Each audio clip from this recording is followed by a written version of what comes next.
नमस्कार। जीपीसी बीकानेर से मैं प्रशांत जोशी, लेक्चरर इलेक्ट्रॉनिक्स, आपका स्वागत करता हूं। आज हम ईएल 304 विषय microwave and optical fibre engineering इस सब्जेक्ट के टॉपिक माइक्रोवेव के बारे में अध्ययन प्रारंभ करेंगे। तो हमारा जो ये सब्जेक्ट है ईएल 304, इसमें हमारा टॉपिक रहेगा माइक्रोवेव। तो जैसा कि हम जानते हैं कि हमने अभी तक सेकेंड ईयर में इलेक्ट्रोमैग्नेटिक वेव्स के बारे में पढ़ा है। इलेक्ट्रोमैग्नेटिक वेव्स जो है, यानी कि जो विद्युत चुंबकीय तरंगें होती हैं, उनके द्वारा हम कम्युनिकेशन कर सकते हैं और उस कम्युनिकेशन के कई मोड हो सकते हैं। माइक्रोवेव जो है वो इलेक्ट्रोमैग्नेटिक स्पेक्ट्रम जो है उसका एक पार्ट है। स्पेक्ट्रम क्या होता है? जब शब्द हमारे पास शब्द आता है स्पेक्ट्रम, स्पेक्ट्रम क्या होता है? स्पेक्ट्रम को हम अगर हम एक आम भाषा में अगर हमें समझना हो तो हम कह सकते हैं जैसे कि इंद्रधनुष है, तो वह भी एक स्पेक्ट्रम का उदाहरण है। उसमें कई प्रकार के कलर होते हैं, कई प्रकार के रंग होते हैं। हर कलर की कोई ना कोई एक निश्चित तरंगदैर्ध्य होती है, यानी कि वेवलेंथ होती है। तो जो भी स्पेक्ट्रम की जो भी कंपोनेंट्स होंगे उनकी कोई ना कोई वेवलेंथ होगी, कोई ना कोई तरंगदैर्ध्य होगी। इसी प्रकार से माइक्रोवेव चूंकि स्पेक्ट्रम का एक पोर्शन है, तो इसमें भी जो भी माइक्रोवेव की जो फ्रीक्वेंसीज होंगी, जिनसे कि हमारा ये जो भी हमारे माइक्रोवेव का जो पार्ट है, हर फ्रीक्वेंसी के कॉरेस्पॉन्डिंग एक निश्चित तरंगदैर्ध्य होगी, एक वेवलेंथ होगी, जिसकी कि अभी हम फॉर्मूले में हम गणना भी सीखेंगे। तो मोटे तौर पे हमने एक समझा कि स्पेक्ट्रम क्या होता है कि ये ग्रुप ऑफ फ्रीक्वेंसीज का ग्रुप ऑफ फ्रीक्वेंसीज है। हम यूं कह सकते हैं कि एक फ्रीक्वेंसीज का समूह है, उसका जो जिसके हम फैलाव को दर्शाते हैं वो हमारा स्पेक्ट्रम होता है। और जो माइक्रोवेव है वो इस स्पेक्ट्रम का जो पार्ट है उसकी एक परिभाषा क्या होगी कि microwave are radio waves with wavelengths which are ranging from 1 metre to 1 millimetre, यानी कि 1 मीटर से लेकर के 1 मिलीमीटर के बीच में जो है माइक्रोवेव की जो तरंगे हैं उनकी वेवलेंथ होती है। और जो इसकी फ्रीक्वेंसी रेंज है, माइक्रोवेव की जो फ्रीक्वेंसी रेंज है वो 300 मेगाहर्ट्ज से लेकर के 300 गीगाहर्ट्ज के बीच में होती है। तो अब जैसा कि हम जानते हैं कि माइक्रोवेव की हमने कहा कि जिसकी जो फ्रीक्वेंसी रेंज है, इसकी हम फ्रीक्वेंसी रेंज की अगर हम बात कर रहे हैं तो हमने क्या कहा कि माइक्रोवेव की फ्रीक्वेंसी रेंज 300 मेगाहर्ट्ज से लेकर के 300 गीगाहर्ट्ज के बीच में मोटे तौर पर होती है। यहाँ मेगाहर्ट्ज क्या है? मेगाहर्ट्ज यानी 10⁻⁶ हर्ट्ज, हर्ट्ज मींस 1/सेकंड। और जो गीगाहर्ट्ज है इसका अर्थ क्या है? गीगाहर्ट्ज का अर्थ है 10⁹ हर्ट्ज। तो यहां जो ये फ्रीक्वेंसी की हम बात कर रहे हैं, फ्रीक्वेंसी इज 1/टाइम पीरियड। और इसे अन्य फॉर्मूला के रूप में हम ये भी लिखते हैं c/λ। यहाँ पे c क्या है? यहाँ जो ये c है, c जो है वो प्रकाश का वेग है। प्रकाश का वेग मीटर पर सेकंड में कितना होता है? 3 × 10⁸ मीटर पर सेकंड। 3 × 10⁸ मीटर पर सेकंड ये प्रकाश का वेग है, जिसे हमने c से डिनोट किया है। और लेम्डा क्या है? लेम्डा हमारी तरंगदैर्ध्य है, यानी कि वेवलेंथ है। f से हमने फ्रीक्वेंसी को डिनोट किया। और t क्या है? हमारा आवर्तकाल है। आवर्तकाल यानी कि टाइम पीरियड। तो जैसे कोई भी वेव होती है, ये हमने जैसे वेव को दर्शाया है, इसका मान लीजिए कि ये वोल्टेज है और ये एक्स एक्सिस पे हम इस पे टाइम को दर्शा रहे हैं। तो इस वेव का आवर्तकाल क्या होगा, ये कह सकते हैं इस बिंदु से इस बिंदु तक की दूरी। तो ये जो टाइम एक्सिस पे जो है हमारी जो गैप है, ये हमारा एक पीरियड को, कंप्लीट साइकिल के एक पीरियड को बता रहा है।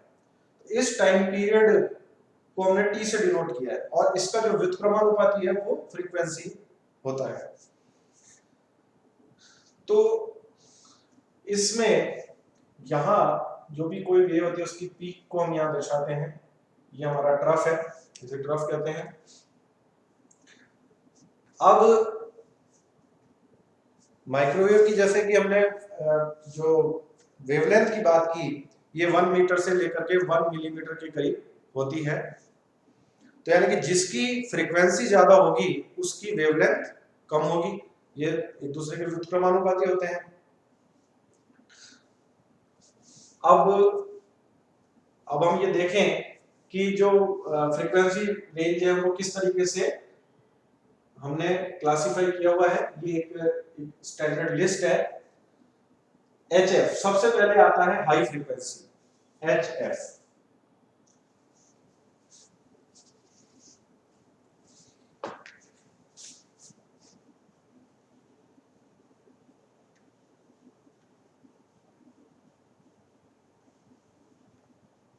तो हाई फ्रीक्वेंसी HF यानी हाई फ्रीक्वेंसी,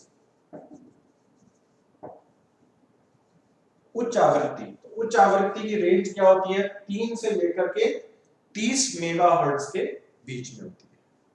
और उसके कॉरेस्पॉन्डिंग जो हमारी तरंग दैर्ध्य है, जो लेम्डा है, वो कितनी होगी, 100 मीटर से लेके 10 मीटर के बीच में। अब ये आया कैसे, तो हम कैलकुलेट कर सकते हैं। हमारे पास फॉर्मूला क्या था, जैसे हमें लेम्डा निकालना है, मान लीजिए लेम्डा निकालना है, तो इसी फॉर्मूला से मैं लिख सकता हूँ C/F, यानी 3 × 10⁸ मीटर पर सेकंड डिवाइडेड बाय हमारी फ्रीक्वेंसी कितनी है, फ्रीक्वेंसी HF की मैं मान लीजिए पहले इस रेंज की बात कर रहा हूँ 3 मेगाहर्ट्ज। तो यानी 3 मेगाहर्ट्ज, ये क्या है 3 मेगाहर्ट्ज। तो मेगाहर्ट्ज को मैं क्या लिख सकता हूँ, 3 × 10⁶ हर्ट्ज। इसको जब मैं सॉल्व करूंगा तो कितना आएगा, 100 मीटर। 100 मीटर आया। तो देखिए 3 जो मेगाहर्ट्ज है उसके कॉरेस्पॉन्डिंग हमारी जो लेम्डा है वो कितनी आ गई, 100 मीटर आ गई। और जो अब हम 30 मेगाहर्ट्ज को लेते हैं, तो lambda is equal to 3 × 10⁸ metre पर सेकंड है। इसमें हमने 30 मेगाहर्ट्ज किया। 30 मेगाहर्ट्ज मींस 30 × 10⁶। तो इसको जब हम सॉल्व करेंगे तो ये आ जाएगा 3 से 3 कैंसिल, और ये 10 आ जाएगा, 10 मीटर। तो ये 10 मीटर यहाँ पे मिल गया। इस तरीके से हम ये सारी जो भी यहाँ फ्रीक्वेंसीज की रेंज है उसके कॉरेस्पॉन्डिंग हम वेवलेंथ की रेंज भी ज्ञात कर सकते हैं। अब VHF को देख लें हम, तो VHF क्या है, 30 मेगाहर्ट्ज से लेकर के 300 मेगाहर्ट्ज के बीच में। इसे हम वेरी हाई फ्रीक्वेंसी कहते हैं। VHF का फुल फॉर्म क्या है, अगर हम इसे VHF लिखते हैं तो VHF का अर्थ होगा वेरी वेरी हाई फ्रीक्वेंसी। तो ये हमारा VHF होगा। इसी प्रकार से अब जो VHF है उसकी जो लेम्डा है वो 10 मीटर से 1 मीटर के बीच में होगी। अब हम बात करें UHF। UHF क्या है, अल्ट्रा हाई फ्रीक्वेंसी। अल्ट्रा का अर्थ होता है अति, बहुत अधिक। तो ये इससे भी अधिक फ्रीक्वेंसी की है, तो यहाँ फ्रीक्वेंसी बढ़ती जा रही है। तो अल्ट्रा हाई फ्रीक्वेंसी जो है वो इसके फिर देखिए आप 300 मेगाहर्ट्ज से लेकर के 1000 मेगाहर्ट्ज तक, ये मेगाहर्ट्ज में। UHF हमारी क्या आ गई, यानी कि UHF क्या निकल के आया हमारे पास, 300 मेगाहर्ट्ज से लेकर के 1000 मेगाहर्ट्ज। 1000 मेगाहर्ट्ज जो है इसको हम क्या लिख सकते हैं, 1 गीगाहर्ट्ज भी लिख सकते हैं।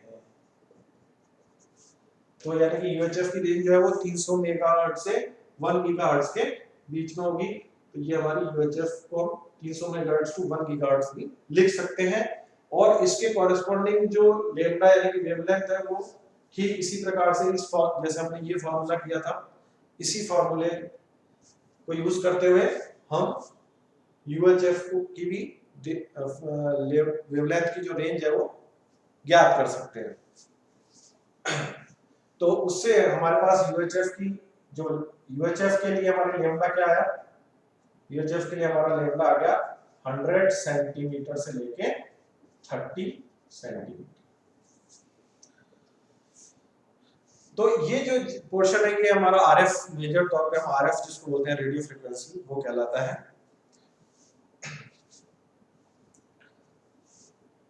अच्छा, इसके बाद में अब हम और अगर आगे फ्रीक्वेंसीज को देखें तो और भी फ्रीक्वेंसीज हैं, उसका क्लासिफिकेशन किस प्रकार से है। एसएचएफ है, इसके यूएचएफ के बाद में ये मैंने यहाँ पर भी आपको दर्शाया हुआ है।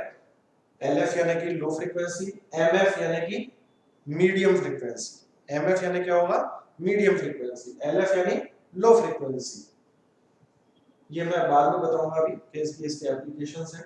एचएफ यानी हाई फ्रीक्वेंसी, वीएचएफ यानी वेरी हाई फ्रीक्वेंसी, यूएचएफ यानी अल्ट्रा हाई फ्रीक्वेंसी और एसएचएफ यानी सुपर हाई फ्रीक्वेंसी, ईएचएफ यानी एक्सट्रीमली हाई फ्रीक्वेंसी। इस प्रकार से होता है। तो एसएचएफ जो है उसकी जो सुपर हाई फ्रीक्वेंसी होती है, जो सुपर हाई फ्रीक्वेंसी है हमारी एसएचएफ, इसकी रेंज होती है 3 से 30 गीगाहर्ट्ज। तो जो सुपर हाई फ्रीक्वेंसी है वो हमारी 3 से 30 गीगाहर्ट्ज के बीच में है। और उसके बाद में आता है हमारा ईएचएफ।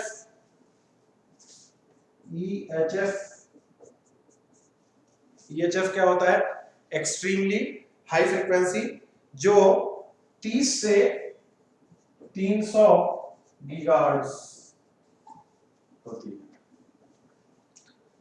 तो आप ये देख रहे हैं कि ये इससे इसके मल्टीपल्स में ही है। आप इससे एक पर्टिकुलर फैक्टर से मल्टीप्लाई करते जाएंगे तो आपको हायर जो रेंज है वो मिलती रहेगी। तो इस ईएचएफ के बाद क्या आता है, आईआर, इंफ्रारेड रीजन शुरू होता है, यानी प्रकाश का जो परा, जिसे हम अवरक्त किरणें कहते हैं, इंफ्रारेड यानी अवरक्त किरणें, उनकी फ्रीक्वेंसी रेंज शुरू होती है जो कि 300 से 3000 गीगाहर्ट्ज के बीच में होती है। अब इंफ्रारेड में भी कई इसमें पोर्शंस हैं। इंफ्रारेड में आपके दो और भी पार्ट है, जैसे नियर इंफ्रारेड और फार इंफ्रारेड हम कहते हैं। तो आईआर का जो नेक्स्ट पार्ट है वो 30 से 300 टेराहर्ट्ज के बीच में होता है। आईआर का जो एक पार्ट होता है वो 30 से 300 टेराहर्ट्ज के पास होता है। टेराहर्ट्ज का क्या है, 10⁻12 हर्ट्ज, यानी कि अगर आप गीगाहर्ट्ज को 1000 से मल्टीप्लाई करेंगे तो आपको टेराहर्ट्ज प्राप्त होगा।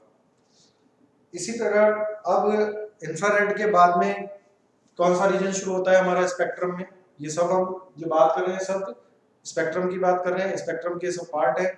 तो जो इसके बाद में हमारा है विजिबल लाइट है। तो विजिबल लाइट की जो फ्रीक्वेंसी रेंज है वो इंफ्रारेड से भी ज्यादा होती है, यानी कि वो 300 टेराहर्ट्ज से लेकर के 3000 टेराहर्ट्ज तक होती है। यानी कि हम कह सकते हैं कि जो विजिबल लाइट है, विजिबल लाइट है वो 300 से 3000 टेराहर्ट्ज, तो 300 से 3000 टेराहर्ट्ज के बीच में हमारी ये विजिबल लाइट है। और इसके बाद में क्या आता है, विजिबल लाइट के बाद में आता है यूवी। यूवी यानी कि अल्ट्रावायलेट यानी पराबैंगनी किरणें। तो ये जो यूवी होती है, अल्ट्रावायलेट,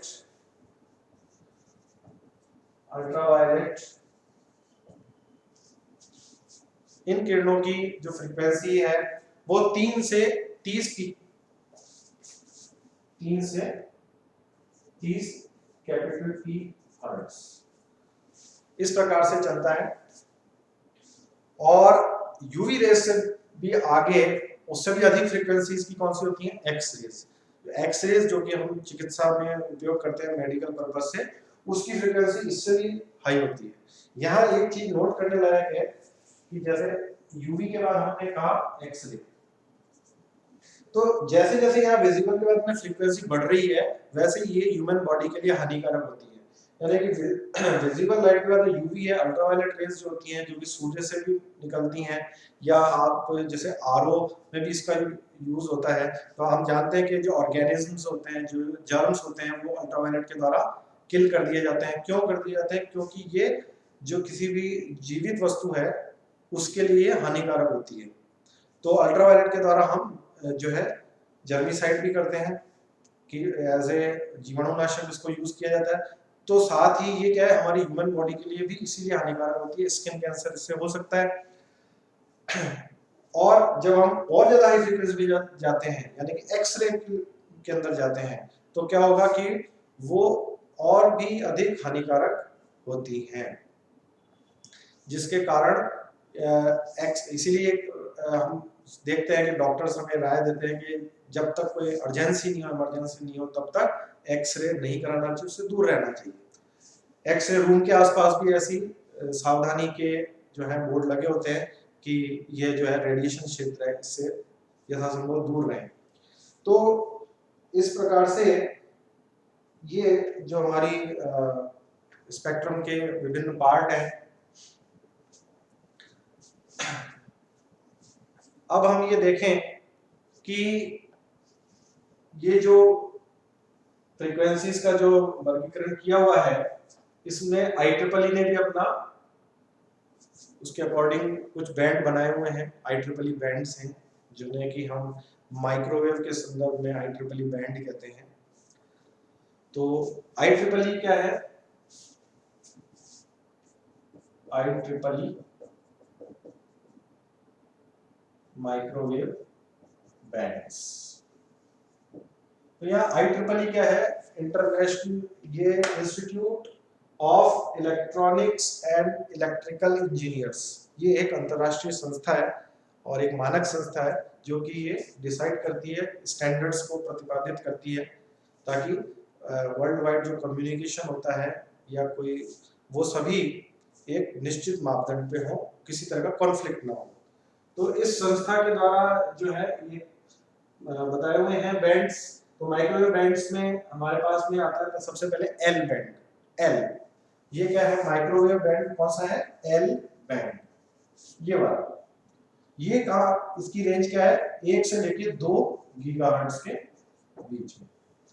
तो नेचुरली हम उसी फार्मूला से, जो हमारा F = c/λ फार्मूला था, उसकी हेल्प से हम यहाँ लैम्डा कैलकुलेट करेंगे। तो ये 30 सेंटीमीटर से 15 सेंटीमीटर के बीच में इसकी वेवलेंथ हमें प्राप्त होगी। बाकी मैंने नहीं लिखी है, आपके छात्रों की एक्सरसाइज के लिए छोड़ा है, वो खुद इसको वेरीफाई करें, चेक जो है करें और निकालें इसकी वेवलेंथ कितनी होती है। और ये एस बैंड है, एस बैंड की जो फ्रीक्वेंसी है वो 2 से 4 गीगाहर्ट्ज के बीच में होती है। यानी कि हमारा अगर एस बैंड है माइक्रोवेव का, तो हमारी जो फ्रीक्वेंसी है वो 2 से 4 गीगाहर्ट्ज के बीच में होगी। इसी प्रकार से हमारा आ जाता है सी बैंड। अगर सी बैंड आपने सुना भी होगा, C band antenna, satellite antenna. तो जो सी बैंड है, सी बैंड का जो फ्रीक्वेंसी रेंज है वो 4 से 8 गीगाहर्ट्ज के बीच में है। इसी प्रकार से अगर हम ले एक्स बैंड, एक्स बैंड जो है, तो इसकी जो फ्रीक्वेंसी रेंज है वो 8 से 12 गीगाहर्ट्ज के बीच में होगी। इसके बाद में आता है हमारा के यू बैंड। इसके बाद हमारा क्या आता है? के यू, ये स्मॉल यू है। के यू बैंड जो है उसकी फ्रीक्वेंसी 12 से 18 गीगाहर्ट्ज के बीच में होती है। और इसके पश्चात हमारा आता है के बैंड। ये जनरली सैटेलाइट में यूज होता है, के बैंड एंटीनास, इनका एप्लीकेशन है। के बैंड जो है उसकी जो फ्रीक्वेंसी है वो 18 से 27 गीगाहर्ट्ज के बीच में होती है। और जो हमारा अंतिम बैंड है उसकी फ्रीक्वेंसी 27 से 40 गीगाहर्ट्ज के बीच में है। इसे हम बोलते हैं के ए बैंड। ये के बैंड है 27 से 40 गीगाहर्ट्ज के बीच में। तो ये जो हम यूज कर रहे हैं बैंड्स, ये मोटे तौर पे स्पेक्ट्रम की पार्ट है। अब हम इसके कुछ टिपिकल एप्लीकेशन देख सकते हैं कि ये जो हमने जैसे लो फ्रीक्वेंसी है, तो लो फ्रीक्वेंसी का यूज कहाँ होता है? रेडियो बीकॉन्स में यूज होता है। बीकॉन्स का अर्थ क्या होता है? बीकॉन बेसिकली जो है कुछ इस टाइप का एक एंटीना का प्रकार होता है जो कि निश्चित टाइम पर जो है सिग्नल भेजता रहता है। बीकॉन का वैसे शाब्दिक अर्थ है जैसे इशारा करना। तो ये अपने खुद की तरफ इशारा करता है, यानी कि अपनी एक तरह से लोकेशन को ट्रेस करवाता रहता है, बताता है कि इसकी लोकेशन क्या है। तो जहां रेडियो वेव्स को यूज करते हैं, बीकॉन्स होते हैं, वहां इसका लो फ्रीक्वेंसी को हम यूज करते हैं। और जो मरीन यानी समुद्री जो कम्युनिकेशन होता है वहां पे इसका यूज किया जाता है।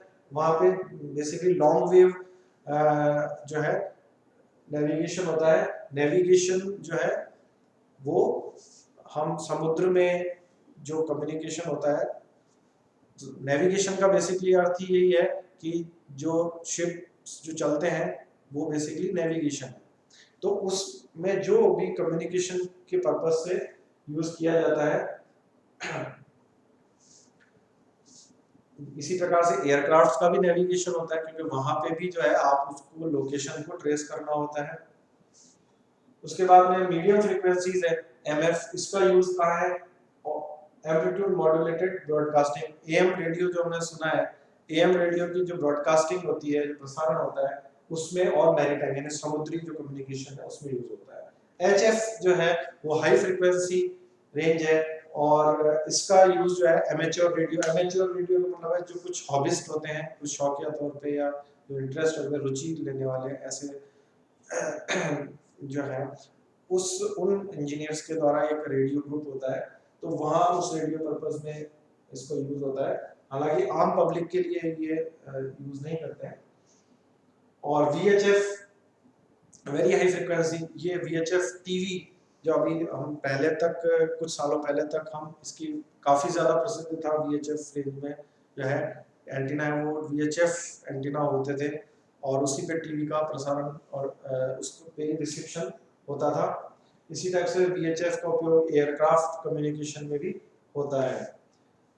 इसके बाद में हमारा आता है UHF अल्ट्रा हाई फ्रीक्वेंसी। आजकल जैसे हम जो देख रहे हैं सेट टॉप बॉक्स हम यूज करते हैं टेलीविजन में, टाटा स्काई में, या जिस प्रकार के और भी जो वेंडर्स हैं, डिश टीवी है या बिग टीवी है, कई सारे वेंडर्स हैं। तो जो इस टाइप के डायरेक्ट टू होम DTH है, वो अब UHF टीवी का एग्जाम्पल है। तो वहाँ क्योंकि वो बेसिकली सैटेलाइट बेस्ड होते हैं और उसमें लाइन ऑफ साइट प्रोपगेशन होता है। अभी मैं बताऊंगा आपको आगे कि लाइन ऑफ साइट क्या होता है। इसके अलावा UHF का उपयोग जो है, जो सेल्युलर टावर्स होते हैं, GSM या मोबाइल नेटवर्क्स हैं, उसके जो एंटीना है उनके जो कम्युनिकेशन होता है उसमें भी UHF का प्रयोग होता है। इसी प्रकार से सुपर हाई फ्रीक्वेंसी जो SHF है, इसका मुख्यतः प्रयोग सैटेलाइट कम्युनिकेशन में होता है और एक्स्ट्रा टेरेस्ट्रियल कम्युनिकेशन में होता है। एक वर्ड आप बार बार देखेंगे, पढ़ने को आपको मिलेगा, टेरेस्ट्रियल कम्युनिकेशन।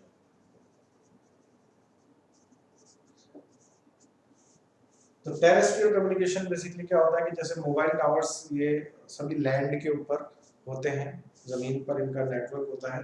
तो जो धरातल पे जो भी कम्युनिकेशन होता है वो टेरेस पे जो होता है बेसिकली, इसलिए हम इसे टेरेस्ट्रियल कम्युनिकेशन कहते हैं। और एक्स्ट्रा टेरेस्ट्रियल मतलब जो कि जमीन पे नहीं है, जिसका कि नेटवर्क या हार्डवेयर जो जमीन पे नहीं है, उसे एक्स्ट्रा टेरेस्ट्रियल कहते हैं।